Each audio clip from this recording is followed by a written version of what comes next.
Did you attempt to call him privately to find out why he didn't make it on the set? Yes. You did? Yes. Did you? And you still didn't get an explanation? Did you get to speak to him? No. He didn't pick up? No. So that's why you resorted to Twitter? No. Okay. When I called him about the video, I didn't get hold of him. I went ahead, I shot. Okay. So, Yes. so wait, let's get it right. You called him ahead of the video shoot. So he was very much aware on which day it was going to be shot? I called him ahead of the video shoot. So he had confirmed that he would be there? Yes. And then on that day, he didn't show and you called No. him? Okay, carry on. So when I called him, he didn't respond. So I went ahead, we did everything, we released the video. And then I tweeted at him that, yo, my G, you didn't show up. But if you need me, hit me up. But could you I'll not come have sent a through for you. message directly to him? No, Why? because I've known him more than any of you have for 10 years. So when I speak from a place of more insight than anybody else. Okay. Yeah. Because we're not getting the insight. That's what I'm asking. And when I say we, I don't mean me. Yeah, but people cannot get the insight because a tweet cannot explain everything, okay? And then you can also not explain an entire journey of working with people and everything. And especially, you don't owe anybody that explanation too, with no disrespect. You don't owe anybody. And aside that too, it's work. Yeah. So it's not sentimental. Okay. It is profession. So you didn't show up. But I'm like, okay, if you reach out to me, I got you. Because when you reach out to me for Rapaholic, I pulled up and I kicked it, with no cost to it. So I'm telling you that whatever vibe you're on, because you think, oh, you didn't show up. And we have to bear in mind that not everybody knows how to communicate something that is going on. Yeah. So I come through, I'm like, no problem. If you need me, hit me up. But you knew people would see it, even though you're saying that you mentioned Sarkodie, so it was a message directly to him.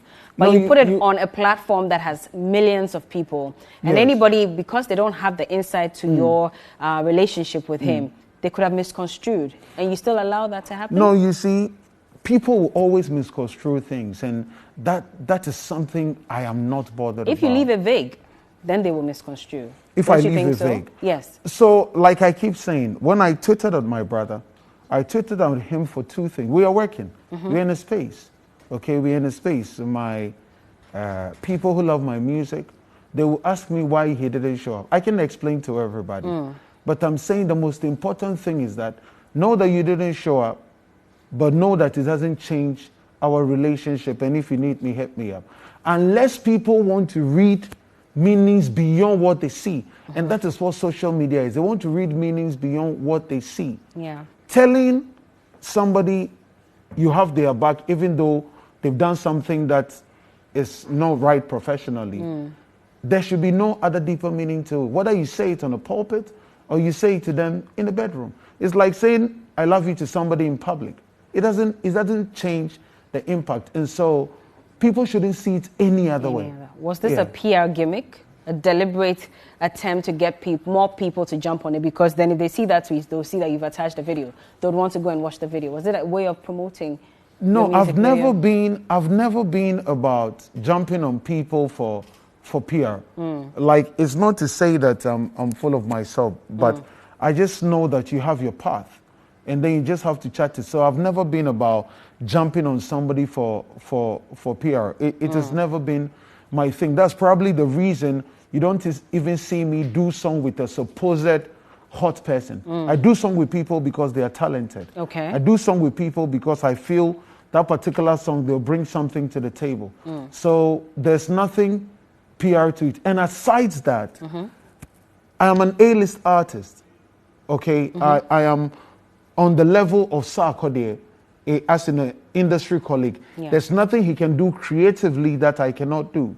There's no room he can walk into that I cannot walk into. So I don't need any level of PR. Did you get a response after this tweet from No. him? Still, nothing? No, that is expected. When you say that is expected? That is expected because that is how naturally Michael is. But we'll definitely get to have a conversation about it. When? That's the thing. Because, I mean, if he's your brother in the industry, you'd expect that he would have reached out, maybe even privately, after you called him as well, to say that even if he's not happy about it, you could have said, "Oh, bro, but Charlie, you could have sent me a message directly or something." He would do bro, it. I'm sorry for not appearing. He would do it. It's. So you're not upset about it? No, not at all. I mean, we are working. Okay. You understand? We are working. It's business and it's. But this is of sentimental value to you, and I'm talking about your work, so your video. No, but if it wasn't even for the loss of money, I wouldn't have put in that tweet. How much money did you lose? I don't want to mention. Yeah, but you know, when you're pulling people on set, you're paying for Jen, you're paying for camera, you're paying for makeup artists, you're paying for dancers, you're paying for the artist, the style, and everything. Yeah. But you still had a fee on, you had yourself, and I mean, was that not enough to cater for whatever monies you may have spent? It's not about catering for the money. It's about the fact that we lost money. Were you supposed to pay him for making an appearance in the video? No. Okay. I'm not supposed to pay him. It's the money for the video. Okay. Yeah. Okay.